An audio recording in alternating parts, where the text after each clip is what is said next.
Welcome to Regulate Tech. This is episode 24 of our podcast, and happy Midsummer's Eve to all Swedes who happen to be listening as we publish this today. We're all supposed to be dancing like heathens around the maypole later this evening. I will share no other ethnic details, but it should be all good. So today we've decided that we'll go back to do one of our classics episode, and what could be more classic than a Declaration of Independence for Cyberspace by John Perry Barlow, right, Richard? Exactly, yes. So 25 years ago, this famous declaration was made by a guy, actually, I think you would recognize dancing around the maypole as a I think a self-declared sort of San Francisco hippie type. Yes. And 25 years on, it's very good to come back and revisit it.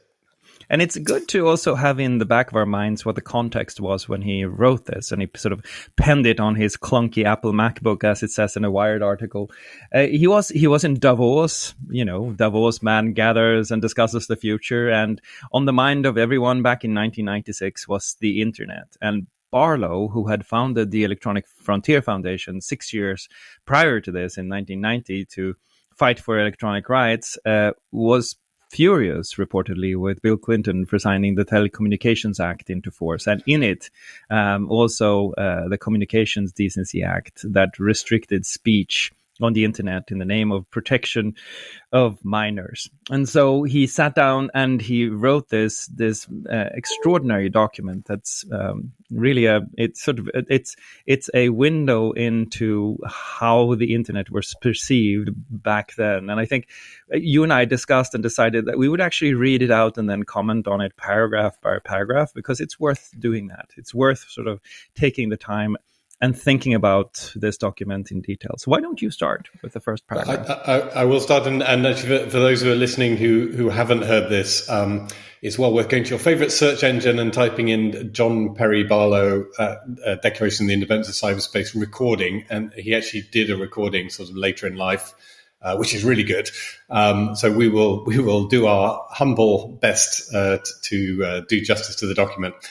So I will start with the opening resounding words, which are: governments of the industrial world, you weary giants of flesh and steel. I come from cyberspace, the new home of mind. On behalf of the future, I ask you of the past to leave us alone.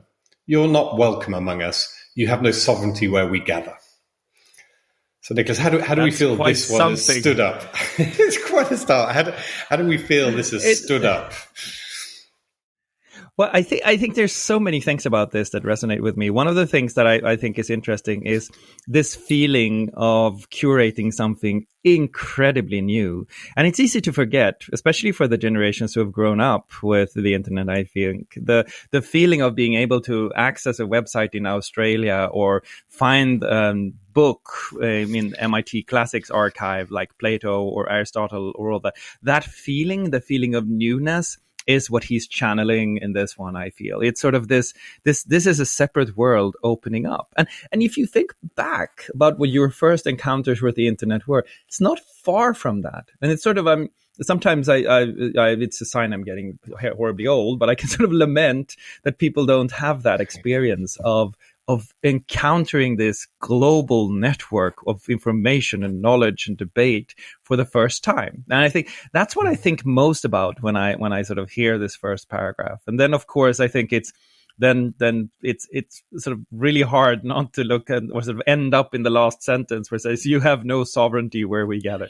I mean, it turns out that that's something that, you could argue that was not entirely right. Yeah. What do you think, Rich? I mean, actually, I was reflecting on this week's news that this contrast between the government as a weary giant of flesh and steel and this cyberspace, and actually just thinking about the current situation with Hong Kong, where this week, the government has closed down a newspaper, one of the sort of last independent newspapers, Apple Daily, which was promoting material that was critical of the government. And they could go in, they could arrest the people, they could freeze their assets, they could shut that thing down.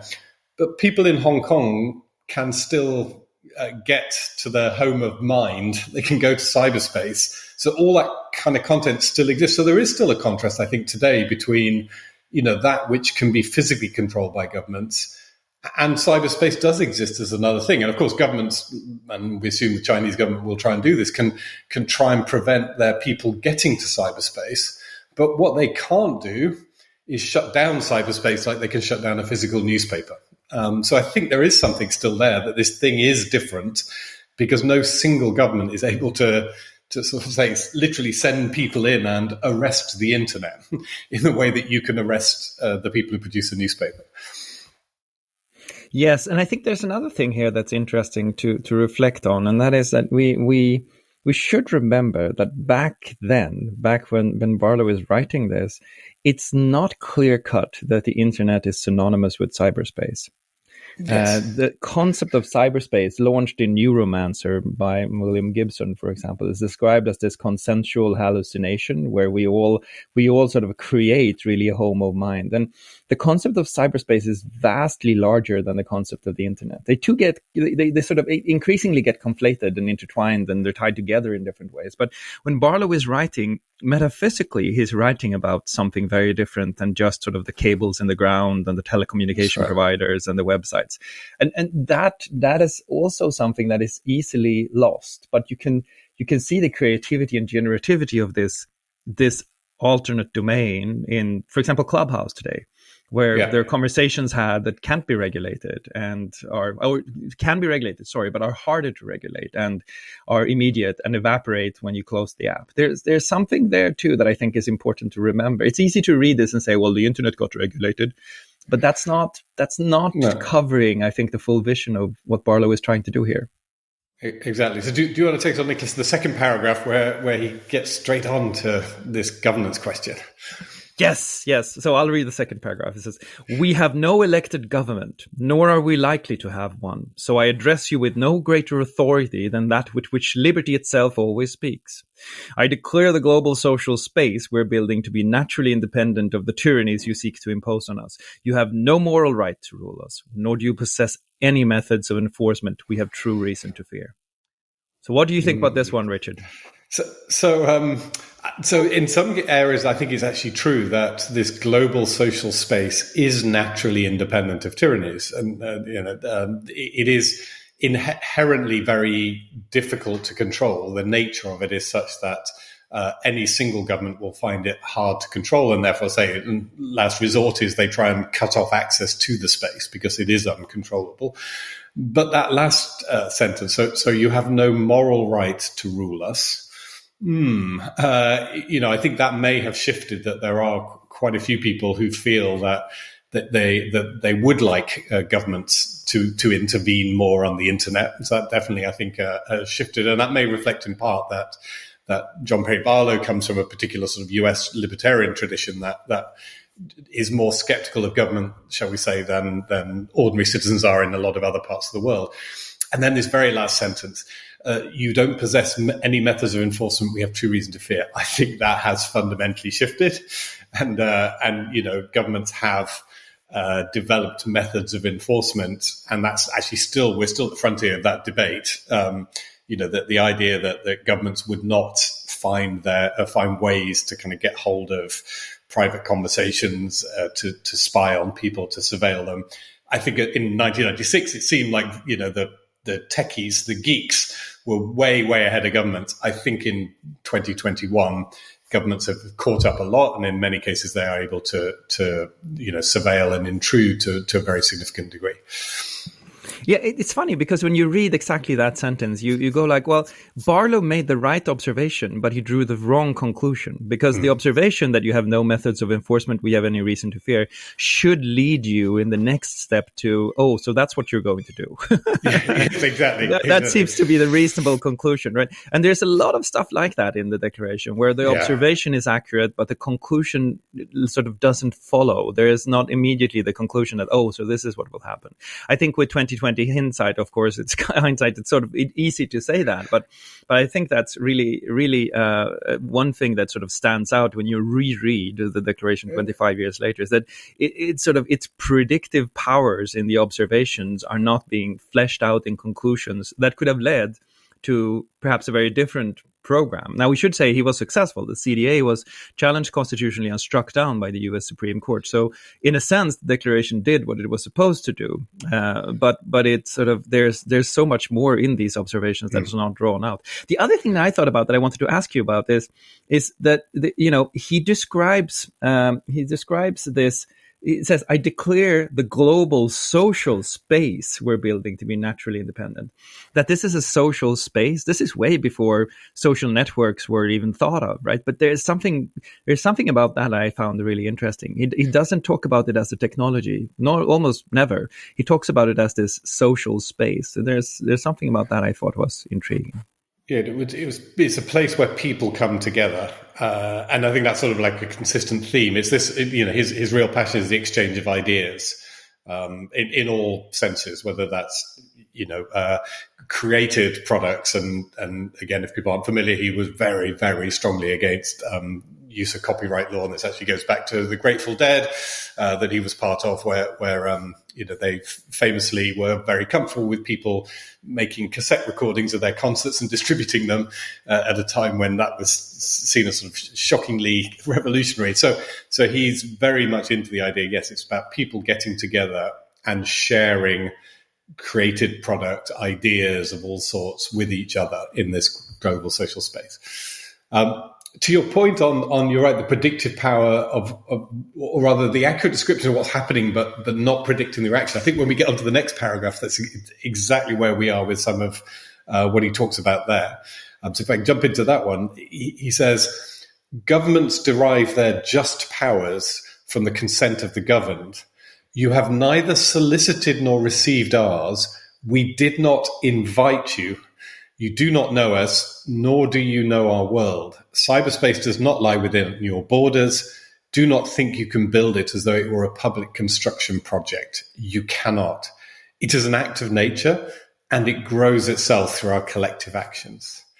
So, Nicklas, I'm curious about that. Government consent to manage this space. Have they solicited our consent now? Have we invited them in?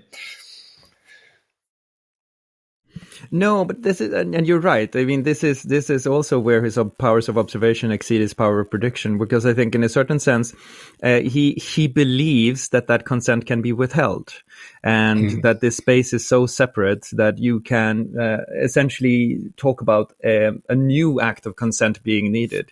And I think they haven't solicited our consent. I don't think they ever felt that they needed to. And we're falling into Barlow's language here with us and them, right? Yes. The sort of the governments haven't solicited our consent. They haven't asked us what we think about the internet, and they're still not really as knowledgeable. You do not know us. That's one of the things he writes, right, about the technology as they would need to be in order to be inhabitants of it. If you remember, you will have seen this in the hearings in the US Congress, for example. One of the consistent pieces of commentary was that the knowledge gap is still persistent, and perhaps in many senses larger now than when Barlow wrote this, because then it wasn't a knowledge gap, then it was an ignorance gap. You just didn't know what was going on with the internet. Today, people believe they know, but don't. And there's something about that that's also interesting. I think the thing that I thought about when I read this paragraph that I want to ask you about is there is something spectacular about the notion that it's an act of nature, and it grows itself through our collective actions. An act of nature. I think this is the Californian hippie shining through, isn't it? Yeah, it is. But actually, this again was one where I think it does really hold up.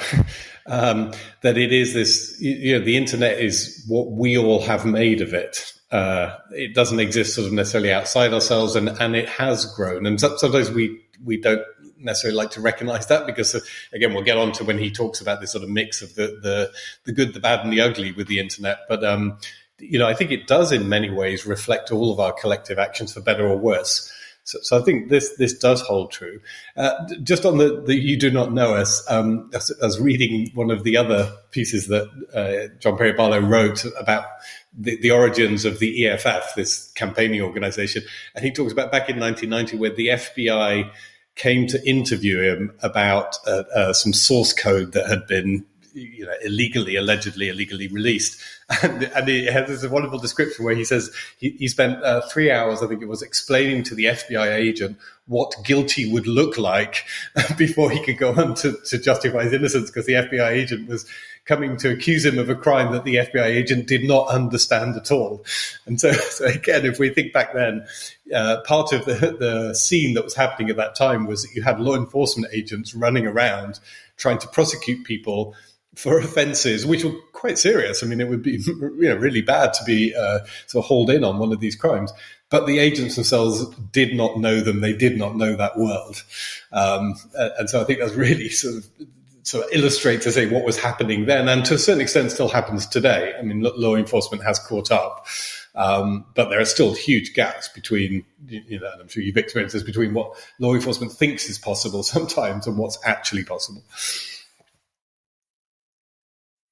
I think that's right, and it's intriguing because if you move beyond that and you look at this paragraph, one of the things and it's connected to the knowledge piece, I think, that happens in this paragraph is that this is sort of one of the founding paragraphs of internet exceptionalism. Internet is different. Internet is other. Internet is a space, a domain, something alternate that you cannot understand. And it is an act of nature. Sort of this, it places the internet solely outside of all of the existing things. And internet exceptionalism sort of draws on that note, being the idea that the internet is different from everything else. What I thought was interesting with the nature point, and the reason I got sort of so stuck on that is that I've always read before, when I've read this declaration and sort of talked about it, I've always read Barlow as a light technological determinist. That what he is trying to do here is to say this is the way technology will develop. But I now much more think that he's an animist. That he sort of feels that this thing is inspired by spirit, by will, by nature. That it's something inherent in us that brought this forward in opposition to all of the weary giants of flesh and steel. And I think that's fundamentally different. And it goes back to the point that cyberspace and the internet are not synonymous. And there's something about that reading of this paragraph, the act of nature paragraph, that I think it sort of gives me more insight into why he defended the declaration so ardently later in his life, that he still felt that this was sort of a product of nature in some way. And it is. If you look at the network structure, for example, of the internet, the network structure of the internet is a kind of network structure you will find in nature. You will find similar network structures in nature. So the phenomenon as such, at least the internet, if not cyberspace, does carry characteristics that are more natural than artificial, which I think is interesting. I think you're right. A public construction project purely would end up very different from this organic beast that's grown. So do you want to take us on to the next paragraph? Sort of expand a bit more on how this thing runs. Yes, but I do think it's worthwhile emphasizing what you just said, that when he says it's not a public construction project, he means it's not planned. It's not something that can be sort of just willed into existence by government. And again, there is a fundamental dichotomy that he's laying out that I think is fascinating. So the next paragraph is sort of sharpening this distinction between us and them. So it goes like this. You have not engaged in our great and gathering conversation, nor did you create the wealth of our marketplaces. You do not know our culture, our ethics, or the unwritten codes that already provide our society more order than could be obtained by any of your impositions. More order. What did he mean by that? Yeah, so I think in some areas, again, this really does hold true. If we think about the fundamental protocols on which the internet runs, those are developed, I think, in a way that is more orderly than any government would do. So the one that people are probably most familiar with is the domain name system, this thing that allows you to type in www.regulate.tech and get to my website rather than having to remember the numbers, the IP address of it. That works really, really well. It's really orderly. And actually, the times when it usually breaks is when a government gets involved and orders something to happen with some of the technology that then ends up breaking the way in which that system works. So I think to a large degree, when you think about the technical infrastructure that does work on these unwritten codes. I mean, they're not formal laws, and they often involve writing, but they're based on groups of people getting together with rules that they've developed themselves rather than had imposed on them by governments. That sort of stuff works really well.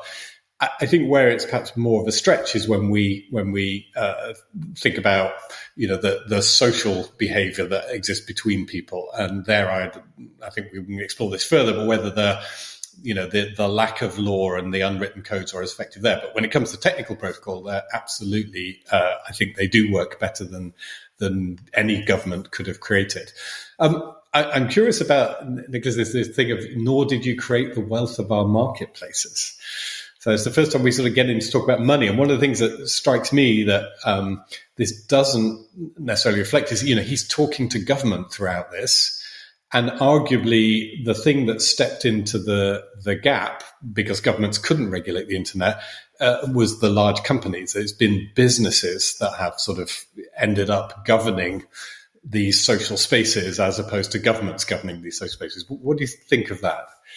I agree. It also jumped out at me, this notion of the wealth of our marketplaces. This is far before the dot-com boom really took off, and far before you could think about the internet as a place of commerce. And he also speaks of transactions later on. And it's it's clear that he sees that for this space to be truly independent, it actually needs economic activity. And so he's far beyond this pristine image of the internet as an academic ivory network, if you will, right? So he's thinking about how commerce is embedded in, and he is seeing that the commerce on the internet will be far greater than commerce outside of the internet. And that is increasingly true. If a lot of the GDP is still not on the internet, I think that if you look at growth rates, it's clear that online commerce is growing much, much faster than any other comparable economic activity. And so to me, I think this is a visionary piece. And this is such an interesting paragraph, because this is also where I think the largest failures of Barlow's declaration lie. And you said this, and I think we should get back to this, because to me, it's this notion of our great and gathering conversation, that the internet is our great and gathering conversation, whereas you could arguably say that it's our small and divisive quarrels. That's sort of what we've ended up with. And that you just mentioned this notion of the social order, while the technical order, the IETF and the rough consensus on running code, and we've been able to build all of this without any internet standards being prescribed by the state. All of that is amazing. I think that in many ways, it's in the social space that his observations are off and his predictions are way off. The notion of our great and gathering conversation, just that's not a fair description of where we are today, I don't think. And this leads me to a question that I'd like to sort of run by you. And it's, many people see this and say, well, he failed to predict the internet and what the internet would become, and sort of cast the declaration as a failure of technological prediction. But isn't it more a failure of social prediction of mankind? Yeah, so I think there's an optimism, and again, this is sort of perhaps a recurrent theme for us to come back to, that I think there is sometimes an assumption, an unrealistically optimistic assumption about human nature that comes from people who build internet services and indeed built the internet. And those assumptions are, people, it's a classic liberal assumption. It's my political tradition that, people are basically good. And if you leave them alone and give them space, they will end up being nice to each other and doing good things. And so this notion of the sort of great and gathering conversation is what happens when these good small L liberal people get together and have a fantastically rich, educated, whatever conversation. Of course, now I'm not going to go to the other end of the spectrum. People are essentially sort of inherently bad, and you need to be, all over them, policing them constantly. But I have to say, a lot of where people sort of see the internet as failing or weak is in the fact that, products and services are put out there. They are often in the initial stages used in this sort of liberally expected way. But over time, people start to move in and abuse and exploit them. And we've seen that, whether that's in the e-commerce space or whether that's in the social media space, there are certain tendencies towards, when something becomes sort of very, very successful, that it becomes a target for abuse. And I think that's what's been consistently underestimated. And that abuse can reach the level where, our great and gathering conversation, is no longer worth it because some people have come in and spoilt it and made it a conversation you don't want to be part of. So I think that's, again, and we'll get into that in the next paragraph, but this sort of persistent threat, I think, is a key part that was underestimated here. This sort of, say, almost naive assumption that we'll build these spaces and they'll be inhabited by good people doing good things, and there'll be a very small minority of bad people doing bad things. I think it holds true to one extent, but the effect of that badness is much greater than perhaps people predicted, and the desire to be protected from the badness is more than I think is anticipated here. I think it's a failure of imagination on scale as well. I mean, I think when Barlow writes this, he writes on the background of not just conversations in the well that were it was like an Athenian agora where really smart people got together and discussed the future of like everything. And it was one of the foundational, if you want to understand Silicon Valley, you can't understand it without understanding the well, I would argue. So I think that's sort of one part. But also, if you remember news groups, right? News groups were a great and gathering conversation. But as the internet grew and as these networks became larger and as sort of they exploded, I think something happens when networks scale to a point where we suddenly don't feel comfortable with the flat social ginormous sort of surface that expands in front of us, and we instead feel that okay, we need to sort of seek our way back to tribes, to smaller contexts, and in a sense what we do then is that we start to sort of we build smaller contexts, and the larger contexts become sort of the deserts of polarization. They become really, really hard to navigate in different ways. And I think that what is interesting here is that not even Barlow in his sort of most visionary state could imagine how enormously large the internet would become, how ubiquitous it will become, and what the scale would do to the ability to deliberate, because deliberation happens in smaller groups. And so I think that's sort of where I think he goes interestingly wrong here, where a great and gathering conversation can't be held amongst millions. It could be held amongst the thousands that were participating at the time, but it's a failure of imagination when it comes to scale. And that's saying quite something. If you go back to 1996 and you just sort of look for visionary people, you couldn't get much more visionary than John Barlow. I mean, not even with drugs, or you could even get more visionary than John Perry Barlow, I don't think. So I find that also an interesting aspect of this. Shall we see what the next paragraph tells us?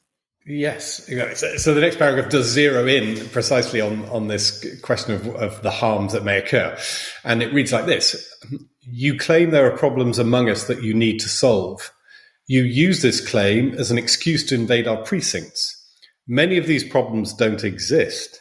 Where there are real conflicts, where there are wrongs, we will identify them and address them by our means. We are forming our own social contract. This governance will arise according to the conditions of our world, not yours. Our world is different. So, Nicklas, did the problems exist, and were they addressed through the cyberspace's own means? They were in the beginning, I would argue. Yeah. I think that at the time that he wrote this, it's an accurate description of where things stand. But he's sort of and again, internet exceptionalism, how much clearer can it become? Our world is different, right? It's different from everything else that came before it. But I think there is, if you had the chance to sit down with him when he was writing this and discuss with him, and when he sort of puts the social contract in here, the question you'd like to ask him is, social contracts, at least in post-Hobbesian state theory, are put in place to avoid the state of nature. If you think about that, what do you think the state of nature on the internet will be as it grows, if you do need a social contract? And how are you sure that you're going to be able to shape a social contract that's larger than any social contract that's been shaped in the history of mankind, on top of arguably very successful internet protocols? But can a social contract really be designed for a global network? I think, and that's sort of one of the things when you read this, you go like, he identifies sort of the key tensions. With a social contract for the internet is such a popular thought today that it's easy to forget that it is actually a thought that comes from John Perry Barlow. McKinsey, I think, recently sent out a report that was just called a new social contract for the digital age or something like that. And everyone is opining about or sort of thinking about the social contract right now. But the key tension in a social contract is with the state of nature. It's Hobbes. It's everyone's war against everyone else. And so what is the natural state of the internet? And what do you think? Yeah. So I mean, I when I read this paragraph, actually, I'm thinking of the current debate around encryption and encrypted private messaging, and the government's argument runs exactly along the lines he describes. The government claims that there are problems that they need to solve, and they're using that claim as an excuse to invade the precincts of, secure private messaging. Now, again, I would argue maybe he goes too far and say many of these problems don't exist. I mean, some of them don't, but I think the debate actually is more even recognizing that those problems do exist. That there are some people who will use secure private messaging for bad purposes. What is the right price to pay in terms of everybody else's privacy in order to be able to crack down on those individuals? And there, I think, this world is different. And any solution has to reflect the conditions of this world, the world of where encrypted private messaging exists, rather than the old world where it didn't. So again, I think there's some real bones of something substantive here, that there is a dynamic where governments have an interest in talking up problems in order to get into these spaces. And even where there are problems, the debate is less, or sort of less the case that the government can just kind of come and impose its will, but it has to respond as well to the technical nature and the way in which these new services are used. So there's a lot in here, I think, that reads straight across to debate, a really hot debate we're having right now about encrypted private messaging, which will require, in a sense, its own social contract, a contract where we as users of encrypted private messaging have to be part of the conversation about the extent to which, for example, we would be comfortable with the keys that allow someone to decrypt our messages being in the hands of government in order to be able to catch some people who do exist and are carrying out abuse over those systems. So that is a social contract between us and the government, our privacy versus our security in a conversation around technology. That's still happening today, 25 years on. And the other part of this paragraph that is worth highlighting, I think, is that when he says many of these problems don't exist. I think you could argue that in the time that has happened, the 25 years that has passed since he wrote this, there's been in tech policy several occasions of heated debates around problems that don't exist. And when I say don't exist, I think I would say that they're addressing the wrong thing. So when you're talking, for example, about the early encryption wars that followed very quickly on Barlow's declaration, where you wanted to put a clipper chip in all of the computers and prohibit encryption to be privately used, it was sort of the first crypto war. We're now in the second one. In that war, there was a really interesting and revealing conversation, or a hearing really, in Congress, where they asked how many cases the law enforcement agencies had where they had not been able to solve the case or proceed with the case solely because they did not have access to communications that were encrypted. And the answer to that question predictably was 0.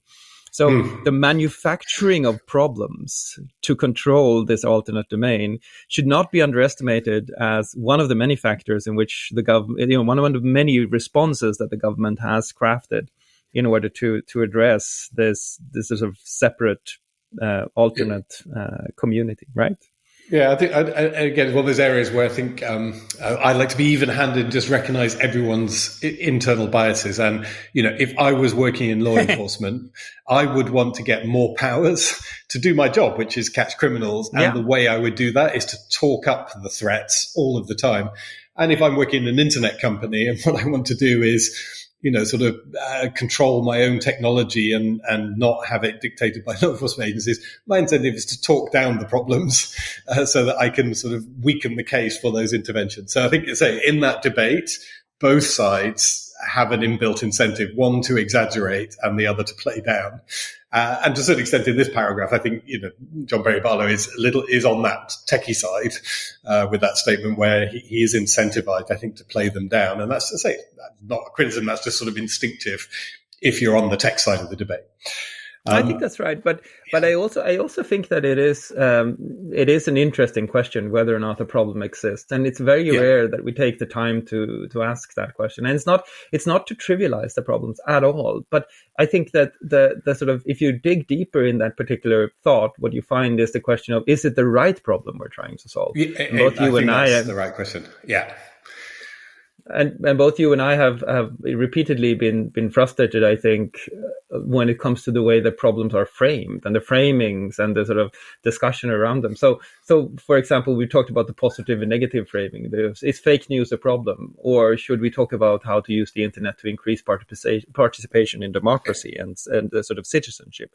And there's something there, I think, that also flows from that paragraph.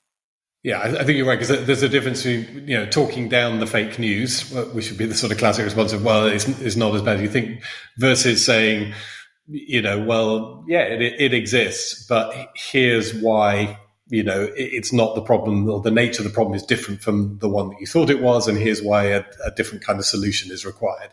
And so I think we often end up exactly as you described, sort of focused on the wrong part of the problem, but then end up in this sort of fairly unproductive discussion where one side is saying, there's lots of this stuff, and the other side is saying there's less of this stuff, but you're still talking about the stuff rather than the broader problem that you're trying to address. Yes, we should take the next paragraph, because now we will get into some heavy stuff. So the next paragraph is: cyberspace consists of transactions, relationships, and thought itself, arrayed like a standing wave in the web of our communications. Ours is a world that is both everywhere and nowhere, but it is not where bodies live. So, where do bodies live? Yes. Again, so fascinating, because I love that framing, the arrayed like a standing wave in the web of our communications, which is just such a beautiful sort of description of the internet. And again, you just mentioned it, that we don't talk enough about the positives. One of the positives is this wave of the web of our communications. And it's phenomenal. It's like, it's done more in a sense for sort of humanity than pretty much anything else in terms of our intellectual life. The fact that anyone with an internet connection anywhere has access to this massive, massive treasure trove of information, opinions, created content is superb. I think this question about where our bodies live, again, this sort of phrase that gets trotted out all the time of things that are illegal online need to be offline need to be illegal online, and this sort of equating, or rather assumption, that the things that are happening online have some material effects where our bodies live, in geek speak, meat space, it's sometimes called, isn't it? So a lot of the tension sort of exists exactly at that connection, or in the debate around the connection between the intellectual world, these forms of expression in the web of communications, and impacts they will have in the physical world. And so something like hate speech would be the classic example, or you see it again and again. Is there a connection between, playing an online violent video game and real world violence? So this sort of dichotomy, or this separation between web of communications and place where our bodies live, I think is real in one sense. But from a regulatory point of view, the assumption is that no, these two do merge together, and the web of communications creates harm in the spaces where our bodies live. And it goes back to an early sort of figure of thought that was very common with early internet theoreticians, I think, where the idea was that because you cannot know who I am, because you cannot trace my body, that's why you can't rule me. The sovereignty of cyberspace was built on the inability to make this connection, and you find it in early science fiction novels like True Names by Werner Winge, or even Neuromancer that we mentioned earlier. In True Names, the sort of, and this is like in old magic, by the way, if you knew somebody's true name, you could exercise power over them because you could find them in neat space. And if you didn't know somebody's true name, then they were essentially free to exercise their power as they wanted in cyberspace. And this dichotomy between body and cyberspace, body and mind to a large degree, is one that I think that has truly collapsed in many ways. And there's an interesting book that came out much later called Who Controls the Internet? I think Jack Goldsmith was one of the authors. Was Tim Wu the other? I don't remember. But maybe he was. But so in this book, Goldsmith, who is a pithy writer and somewhat of a dry humor, says that when it comes to cracking encryption, or when it comes to finding things on the internet, governments can always resort to what he called rubber hose analysis, which is essentially just beating somebody up with a rubber hose until they tell you what the password actually is. And I mean, there's something about our bodies not being disconnected from the internet, being enmeshed in it, that I think is another point where this sort of cyberspace metaphor has evolved enormously since Barlow wrote this. And again, this is also a failure of imagination of how close technology would creep to us. Think about your Fitbit or your Apple Watch, or technology is creeping closer to us all the time, from the desktop to the laptop to the mobile in your pocket to this little thing that you have on your arm that tracks all of your health, to Neuralink that's embedded in your brain. If anything, you could argue that Barlow was underestimating the gravity that the body has for technology, and the sort of the dragging of the technology into the body that you can see happening over time, which may be a creepy or scary feeling for people, but certainly seems to be borne out by an analysis of the trends. And so I think that's what I find so interesting about this sort of mind-body dichotomy that comes back several times as a figure of thought in this. And to me, it's not right. That's not how technology evolved. Yeah, certainly, I agree. And I think there's more areas where he sort of talks about this sort of physical, mental sort of divide, and I agree. I think that's one of the spaces that where the Declaration didn't predict the future, I think, sufficiently accurately. But so I get on to two paragraphs I'll do together, because I think they do run together, which is about access to this space, which I find really interesting. So the first of them reads, "We are creating a world that all may enter without privilege or prejudice accorded by race, economic power, military force, or station of birth." And the next paragraph is, "We are creating a world where anyone, anywhere may express his or her beliefs, no matter how singular, without fear of being coerced into silence or conformity." So, Nicklas, how do you feel? Do you think we have a space that is entirely open to all without those factors taking place? And is it a space where anyone, anywhere can express their beliefs?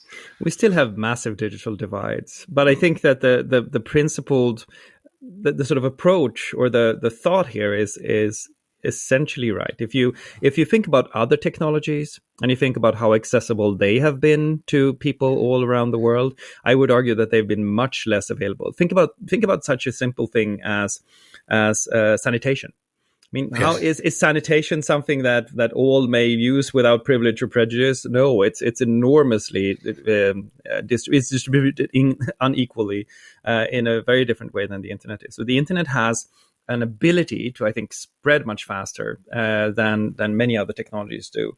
And I don't think if you have access, if you come to the point where you can access, there's no qualification on privilege, prejudice, or on race, economic power, military force, or station of birth. There is on the bandwidth that you can have, the quality of your connection, and if you have access or not. But so far, we haven't created entry qualifications, I think. What do you think? Are we heading that way? Are we sort of qualifying entry to this space?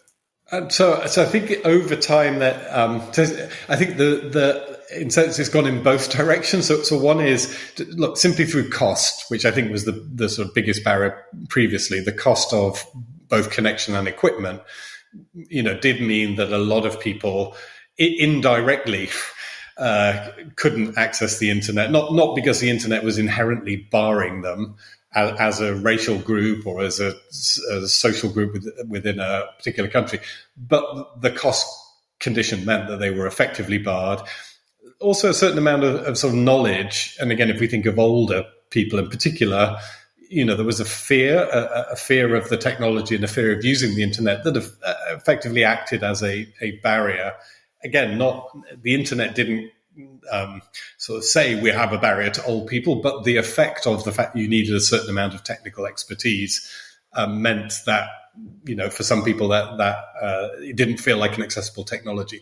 So those barriers, I think, have reduced over time, the cost barriers and the technical barriers, mobile phones being the classic example. And they are now sort of prevalent in countries where cost was a factor before, and other sort of simpler devices, Macs being the sort of classic example, and the various sort of devices have been adopted, I think, at scale by people who aren't comfortable with technology but feel fine with these sort of very, very user-friendly devices. So barriers have fallen. At the same time, there is a certain extent to which they are creating some new barriers in the sense that this second paragraph, this question about conformity, and they talk about expressing your beliefs, however singular. So if we just sort of practically look at this and say, look, now that you can use an iPhone with the App Store, blah, blah, blah, at relatively sort of reasonable cost, we've removed some set of barriers. But if you now have singular views of the kind of views that are expressed on a platform like Parler, which is one we keep coming back to, you find that it's not available in the App Store because it's been banned, because it's full of sort of right-wing conspiracy theories, and I can't remember whether it's back on or off again now. So we've gone in both directions. We've, I think, lowered the barriers, these sort of economic power, station of birth type barriers, because we've now got cheaper, more user-friendly devices. But in doing so, we may have created more of the second kind of restrictions, which are the ones where it's not necessarily the case that anyone, anywhere, can get their beliefs expressed through these more closed platforms that are provided typically by app stores and particular platforms on the internet. I think Parler's back on, but it's back on now. Yeah. So 17th of May is the latest info I have. Then they were back on. But right. So I think the other thing to note here is that Barlow is always he another sort of interesting failure of Barlow's is that he speaks in the singular where we currently speak in the plural. He speaks about a world in which, so he thinks about this as a space, not several different connected spaces. And what's happened with scale is that it's fragmented into a ton of different facets of the internet or facets of cyberspace that are sort of loosely interconnected in different ways, but where you can certainly find some place where you can express all of your views freely. You can't do it universally across the sum of all of the different fragments of what is currently cyberspace. And so to me, in a sense, what sort of he's saying here, and especially with the silence or conformity, is premised on this notion that the cyberspace is a coherent whole.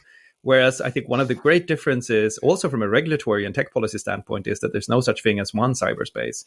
And this is a distinction you and I tried to make many times, I think, when we said that you shouldn't confuse the freedom of speech on the internet with the ability to say anything you want on a platform. Those are different.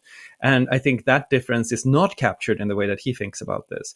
And I think there are platforms, I mean, if you switch that, the inverse of it is there are certainly places where you are being coerced into silence and you are being coerced into conformity in big ways currently. And I think the sort of smaller groups can police speech much more efficiently than the police or platforms ever could. So to me, it's that sort of failure to distinguish the singular and the plural that stands out in this paragraph to a certain extent.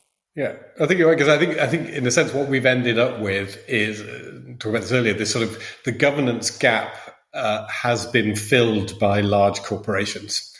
And so it's the rules of those large corporations that apply, whether that's an app store policy or a Facebook content policy or a Google search listing policy.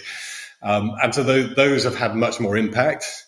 But you're right, they're not the whole of the internet. So the whole of the internet arguably still does, these principles do apply, and you can go somewhere and say what you want to say. But the internet, as most people experience it on a daily basis, tends to be mediated through these platforms, and these platforms do have rules and are quite tightly governed. Yeah. So, yes. So shall we go on? Oh, sorry. Yes, we should. Sorry, we get stuck in this. It's very interesting. I'll read the next one. So the next one is a bit of a whooper. So it says your legal concepts of property, expression, identity, movement, and context do not apply to us. They're all based on matter, and there's no matter here. It's such a beautiful. I mean, I really like it, but where did he go wrong here? Yeah. So again, I think this is one where if you accept this sort of cyberspace that exists outside of society, then yes, arguably it doesn't have matter, and therefore these concepts don't apply. But in reality, I think that's never been the case. That we can say that this thing exists entirely outside reality, and in fact, in a sense, this sort of conflicts with those earlier ideas that this is a sort of growth of human nature, that it's people, it's sort of people-centered network. So the people have matter, you and I have matter, and we are what make the internet, rather than it being something entirely separate from us. So I think this is one that I just don't think does hold up in any sort of meaningful way, because all of those legal concepts apply to the people, and I don't think you can create this neat separation between people as matter and people as mind. No, and that sort of dualism is really one of the basic problems, I think, in the Declaration. But again, I think this is also a failure of prediction, not observation, because I think he was right to the extent that matter didn't exist in the 1996 version of Cyberspace as he thought about it, because then it was largely disembodied from the rest of society. But if he had seen that, he should have drawn the conclusion, again, 2020 hindsight, he should have drawn the conclusion that, the 25 years that follow will be a ginormous government project to rematerialize the internet, which is what it's been. That's what it's been, right? The rematerialization of the internet has been what people have been doing with jurisdiction, with data localization, bringing back both sort of space and geography and locality, and I think ultimately matter into the way that we govern the internet has been sort of one of the underlying trends of the tech policy project for the last 25 years. And it's so interesting, because you make this observation and you go like, oh, and I think people will be fine with that. It's like, no, they won't. You're sort of painting this enormous tension between a space that has no matter, and matter is fundamental to all legislation. And you're not drawing the conclusion that what will happen is that this space will be rematerialized through the exercise of power on the behalf of government. They're not going to cede this space. And so I that was sort of what really stood out to me in this one. And I've always, one of the things sadly Barlow has passed away, or otherwise he would tell us that we're wrong, but it's sort of that one of the things that I think I would have asked if I could is this notion of a legal concept of context. Or does he mean the context overall does not apply to us? Legal contexts don't apply to us. The context of the laws in which you were made don't apply to us. If so, he should have expected that there would be a massive push to change the contexts. Yes. I would love to dig into that, because context is something that comes up continually in content-related disputes on the internet. It becomes critical. The context in which something was said becomes critical to a decision that you're making on it. So that's the context that I think of when I'm looking at this. But did he mean that? Did he mean something else? Curious. Yeah, you're right. We should go to the next one. Yeah. This is one. It's over to you. Okay, this one will challenge. So on the same theme. Our identities have no bodies, So, unlike you, we cannot obtain order by physical coercion. We believe that from ethics, enlightened self-interest, and the common weal, our governance will emerge. Our identities may be distributed across many of your jurisdictions. The only law that all our constituent cultures would generally recognize is the golden rule. We hope we will be able to build our particular solutions on that basis, but we cannot accept the solutions you're attempting to impose. So, Nicklas, the golden rule, is that what's formed the basis of how we run the internet? Do unto others as you would have them do unto you. Exactly. I think it's more sort of do unto others before they can do to you.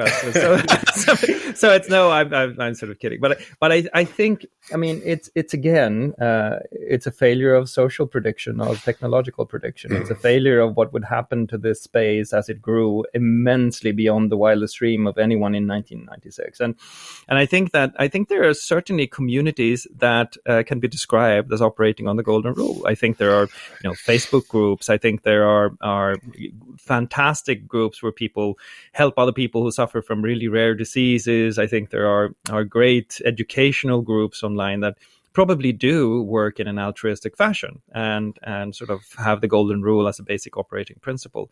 But it's the singular and the plural again. Is this true for all of the internet? No, it's not. And our constituent cultures are so many and so different that some of them are just much more harsh than that. And where there's no ability for us to form a culture, to close a social contract, you slip back into the state of nature, and the state of nature is not the golden rule. And so I mean, I think I don't know. What do you think? The golden rule is such a high bar too. I was amazed when I reread this, I was like, that's the bar you're setting. And I mean, the reference class of society is built on the golden rule is 0. So it's like, that's ambitious, to put it mildly. And again, I think we discussed earlier, this sort of the liberal, small L liberal optimism sort of suggests that if people will respond well to each other in this sort of base of reciprocity. And again, back to the comments you made earlier about scale, that there is a really interesting dynamic that takes place where I think that reciprocity certainly does exist within small communities, and on the internet we find those. There's a point at which people don't feel those ties, or that they don't feel that it is a two-way relationship they're having, and they're much more prepared to slip into a one-way, more exploitative or sort of hostile relationship than they would otherwise have. And I think social media has you described, the best of both worlds. There are places in social media absolutely about reciprocity, patient groups who are sharing information with each other and operating under the golden rule. And then there are places on social media where, people come in to troll, and trolling is the opposite, if you like, of reciprocity and the opposite of the golden rule. In e-commerce, similarly, a lot of the communities, eBay was a classic one that sort of definitely was had a golden period where the golden rule applied, and people were trading fairly with each other and treating each other well. And then it reached a certain scale where people were coming onto the platform and starting to rip others off. And then the platform had to develop a sort of sophisticated set of rules and controls in order to prevent that. So I think the golden rule, as I say, if we remember this word reciprocity, it works where people do feel it's a two-way arrangement. It starts to break down where people don't feel any connection or that they owe anything to the other people in the relationship. And in the big, wide open space of the internet, we're much more in that game, I think, than we are in the smaller spaces. I do think it's interesting when I hear you sort of describe this, to think about what is the quotient, what percentage of the internet operates under the golden rule. And I feel myself becoming more optimistic when I think about it after having sort of heard you talk about the reciprocity with not just patient groups, but you think about parent groups for your school, or, we have a small group here at the island where you can buy and sell things, but also help each other if you need something transported, or, if you suddenly run out of sugar and you don't have a boat. I wonder if there's more reciprocity than sort of egoism on the internet. And you know what? I actually think I would bet that there's more reciprocity counted as the number of transactions between people than there is egotism or sort of aggressive posturing. And I think we forget that because the problems loom so large and we see the negatives so clearly, and the specific disbenefits always beat the general benefits. But what you could make a very provocative statement and said, Barlow is right. Most of the communities on the internet operate under the golden rule. Maybe that would not be, I actually think I think I'm slowly trending that way as we speak. Well, I mean, you think of a platform like Twitter, and everyone sort of focuses, as you say, on the disbenefits when you get the trolling on Twitter. But Twitter would be empty if it weren't for the fact that on a daily basis, hundreds of millions of people are having really good reciprocal relationships where they post something and other people post stuff, in response, and they have a good conversation about whatever it is that they're interested in. So I think you're right. The internet would be empty and depopulated if it weren't for the fact that most of the spaces and most of the time we are getting some kind of mutual benefit out of the transactions and the interactions that take place. So that's a good thesis, I think, for us to have. Doesn't take away from the harm that's done by the trolling experiences or the negative experiences. No. But they are the exception, not the rule. And sometimes in the coverage of the internet, it feels like it's the other way around. People sort of paint the exception as the norm, and it certainly isn't. Say otherwise we'd have empty spaces. None of us would put up with it for very long. So exactly, we would require a certain degree of reciprocity to engage, right? Exactly. That's the other thing that I think is right. You have. So I'll go on and to the next one, because I think the next one is interesting and shows a blind spot as well. Do you want to do the two paragraphs together? Sorry? If you do the two paragraphs together, yes, the second one sort of adds the first, yeah. They do belong together, you're right. In the United States, you have today created a law, the Telecommunications Reform Act, which repudiates your own constitution and insults the dreams of Jefferson, Washington, Mill, Madison, de Tocqueville, and Brandeis. These dreams must now be born anew in us. You're terrified of your own children, since they are natives in a world where you will always be immigrants. Because you fear them, you entrust your bureaucracies with the parental responsibilities that you are too cowardly to confront yourselves. In our world, all the sentiments and expressions of humanity, from the debasing to the angelic, are parts of a seamless whole, the global conversation of bits. We cannot separate the air that chokes from the air upon which wings beat. Wow, that's some poetry there. So, before we go into the second part, where I think is most interesting, I think we should call out at this point that Barlow's internet is an American internet. Yes. And that's a very, if you look at what has happened since he wrote this, it's a declaration of independence for an American internet. It's a sort of an internet that plays out against an American background, that's controlled by American citizens, that's been invented in America. And I think one of the good things where he was wrong is that it's no longer the case. It's much more of a global internet today. But let's talk about the air that chokes. What do you think about this piece? So this is his reaction to you started with this, to the Communications Decency Act. So he's explicitly calling out this piece of legislation and saying it, in his view, it's sort of unconstitutional in the US.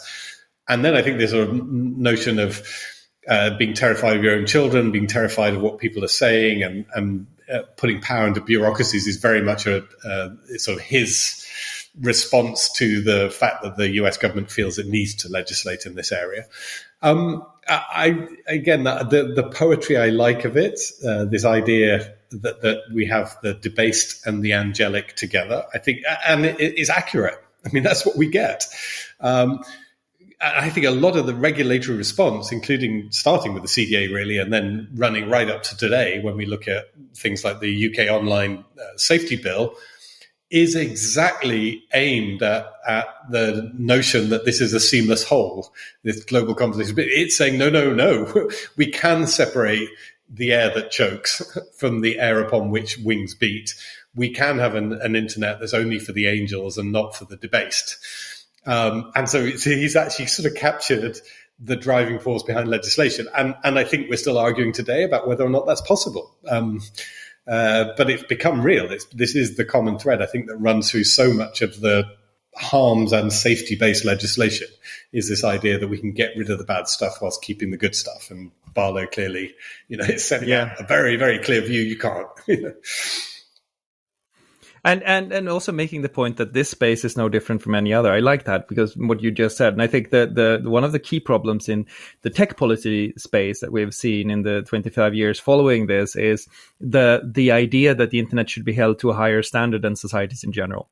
That the internet should be cleaner, it should be good, it should be more of the angelic, less of the debasing than our societies in general. And I think that is a place where we often go wrong. We think this, and it's partly because of Barlow sort of painting this as a new homo mind and a sort of ideal democratic space, and a lot of us sort of chiming in and saying, yes, the internet is a democratizing force. It's been held to this higher standard in a way that I think has been not great for the debate. We should be happy if the internet is slightly better than society. Yes. We should be content if it's exactly the same as society, because it connects so many more of us.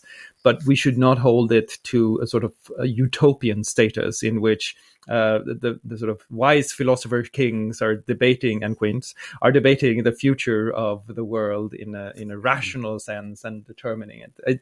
There's something about his realism here, and you don't associate that word often with Barlow, that I really like. Yeah. The other sentence that jumped out at me, just because we talked about this previously, and he says this much more harshly, I think, than we would ever have done, is you entrust your bureaucracies with the parental responsibilities. You're too cowardly to confront yourselves.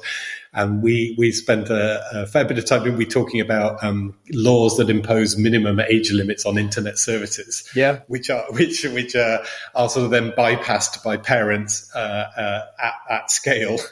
And so I think he's actually very, very accurately described some of the stuff, like the provision in the European General Data Protection Regulation that basically tries to, prohibit use of personal data type services for under 16-year-olds. He's got that 25 years ago. He's sort of captured that notion in quite and also the driving force way. and the driving force behind it, right? That they are natives and you are not, and you're afraid of your own children because they know much more about this than. I think that's a feeling that a lot of parents can identify with when you see their kids on their phones and they're sort of engaged in something you don't understand on some app you don't know, and they're suddenly really sad because someone has cyberbullied them. There's not just a fear of your children, it's a fear of what's actually happening to them in the world they're in, and you feel as if you're an alien in that world. And that, I think, drives this push to the bureaucracy. Someone has to do something. The underpinning argument of almost all politics. And sort of that's what you see so well described here, I think. And then he does go a little bit international, and in an almost entirely negative way. Yes. So the next paragraph is, in China, Germany, France, Russia, Singapore, Italy, and the United States, you're trying to ward off the virus of liberty by erecting guard posts at the frontiers of cyberspace. These may keep out the contagion for a small time, but they will not work in a world that will soon be blanketed in bit-bearing media. What do we think of that, Nicklas? Well, I think it's interesting that he calls out all of these other countries as negative vis-a-vis the internet, and they're sort of erecting frontiers and guard posts. It would have been interesting if he had phrased this in, we need the Chinese, German, French, Russian, Singaporean, Italian voices on the internet. Please allow everyone to be included. Don't stop but instead what he is sort of doing is he's taking the countries and saying, you're all trying to stop the new liberty. And it has this sort of, I'll exaggerate now, but I'll say it has a taste of imperialism, right? Sort of internet imperialism. We shall liberate you from your old weary government of flesh and steel with the internet. And there's something about that I think has been seen rightly as quite as quite unfriendly and in a way not really constructive. But that was a part of the rhetoric around the early internet activism, that we need to project the internet into a country and it will become free. And I think that has not served us well. That has been the notion of a virus of liberty. I mean, the language alone is like we will sort of infect you with liberty. And there's so much wrong about this. It is sort of one of the few paragraphs, actually, and it says a lot. One of the few paragraphs that makes me cringe is this one, because I feel here he is full-blown technological determinist. He is sort of a liberal democracy imperialist. He is trying to push things that I essentially agree with and think are good, but he's trying to push them in a way that I think is not constructive and not possible, frankly. What do you think? I wondered if the Davos context kicks in here, and I wondered how many of those countries were represented at Davos, because he's sitting there in the Swiss mountains. It's his opportunity to speak to the assembled bigwigs from around the world. And it does. I agree with your analysis. I think he's there sort of going, aha, I'm going to challenge you. And I say the list of countries, I don't know if it's what was in the news at the time, or if it's that there were people from those countries in Davos, and he was thinking, right, I'm going to go and punch you on the nose here. Yeah, I'm curious about Italy's inclusion. Italy seems as if they sort of just slid in at the end because he needed another country. And I was like, what? Stick but yes. So shall we move on to somebody else he was going to punch on the nose as we get towards the end of this? So it's yours, Nicklas. Yes. Your increasingly obsolete information industries would perpetuate themselves by proposing laws in America and elsewhere that claim to own speech itself throughout the world. These laws would declare ideas to be another industrial product no more noble than pig iron. In our world, whatever the human mind may create can be reproduced and distributed infinitely at no cost. The global conveyance of thought no longer requires your factories to accomplish. Right. This is I mean, he's spot on here, isn't he? Because that happened. Absolutely. When I read this, I couldn't help but think of something else we've talked about, the EU copyright regulation, the recent one that sort of came in, which does exactly this, proposes laws that claim to own speech itself throughout the world, and in this notion that if you have a snippet of somebody else's news content, you've got to pay for it. It's because this is the sort of idea of pig iron. It's a product, like a physical product, and you've got to pay for it. I think it's absolutely run through the whole pressure for legislation from these information industries, like the news industry, over the last 25 years. So he analysed it exactly correctly, what they were going, and called out what they were going to do. Does the global conveyance of thought no longer require factories? Yeah, I think that's actually true. So I think the analysis that we can reproduce it infinitely at no cost is true, that we don't need the factories is true. I think it's also true that the information industries have fought very, very hard to get laws in place that allow them to continue to exploit their industrial products. Yeah, again, it's observation and prediction, right? If this is what you see, then you should expect countervailing forces to attack you, and that is exactly what happened. But I do think that in the long run, and Barlow has said this himself, the long arc of thought bends towards global distribution and a sort of more of a global conversation, perhaps, or several conversations to our earlier discussion. I must say that I read this. I thought it was just, he's also, again, underestimating the European Union's ability to lead on the legislative conversation. I think he always starts with America, which is interesting. The emergence of the European Union as a legislative powerhouse was something I don't think that he could have seen, because in the back of his mind, he probably had the Bangaman report from 1994 that was a sort of extraordinary laissez-faire document, even by American standards, when it came to internet regulation. One of the great stories, I think, of the last 25 years is how the European Union turned from being the single most laissez-faire actor in internet regulation to what is their own ambition, I think, as sort of a regulatory superpower, as they sometimes call it. And that's it's a really interesting story. So to this point, if the US had not been constrained by the First Amendment, the political pressure was there for them to do a lot more. And again, a lot of the history of what John Perry Barlow and the EFF did was to use US law, particularly constitutional law, to push back on measures that were trying to go in the same direction as the European Union. So you're right, the European Union could go there because it doesn't have a First Amendment. The US, there was pressure to go there, but thanks to the First Amendment and people like the EFF challenging some of these measures, it has not gone nearly as far. That's true. That's very true. Shall we take the two paragraphs, last paragraphs together? Yes, for me. So these increasingly hostile and colonial measures place us in the same position as those previous lovers of freedom and self-determination who had to reject the authorities of distant, uninformed powers. We must declare our virtual selves immune to your sovereignty, even as we continue to consent to your rule over our bodies. We will spread ourselves across the planet so that no one can arrest our thoughts. We will create a civilization of the mind in cyberspace. May it be more humane and fair than the world your governments have made before. And with that, we close. So, how do you feel about that? Are we? Well, I mean, some of the themes are sort of repeated, but in particular, do you think that cyberspace has created a more humane and fair world?